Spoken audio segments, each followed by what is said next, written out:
Welcome to Storyboo Land, where every story comes alive. එකමත් එක දවසක ගහකොළ පිරි ඝන වනාන්තරයක කෑමට බොහොම ප්‍රිය කරන මහත් කරුණාවන්ත වලස් හාමි කෙනෙක් හිටියා. මීපැණි බලාපොරොත්තුවෙන් ඔහු සෙමින් වනාන්තරය පුරා ඇවිදින්න ගත්තා.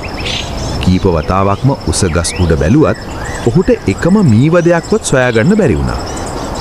අනේ අද නම් මීවදයක්වත් පේන්න නෑනේ කියා වලස් හාමි ටික කලකිරීමෙන් සුසුමක් හෙළුවා.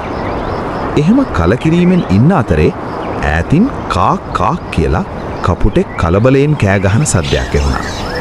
ඒක සාමාන්‍ය කෑගැසීමක් නෙවෙයි, යම්කිසි කරදරයක් පෙන්눔 කරන බව වලස් හාමිට තේරුණා.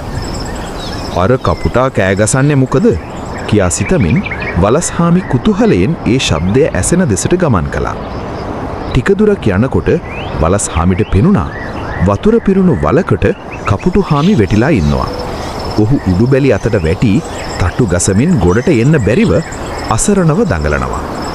වලස් හාමි දුටු ගමන් බියටපත් කපුටා කෑ ගහලා කිව්වා, "අනේ මාව බේරගන්න, මාව වතුරේ ගිලිලා මැරෙයි" කියලා. වලස් හාමි කරුණාවෙන් ඔහු අසැස්සුවා. "නුඹ බය වෙන්න එපා, කලබල නොවී ඉන්න. මම ඔයාව බේරගන්නම්." වලස් හාමි සෙමින් පහත් වී Tamanගේ විශාල අත වතුරට දමා කපුටු හාමිව පරිස්සමෙන් ගොඩට ගත්තා. බේරුණු කපුටා හදවතින්ම ස්තුති කළා.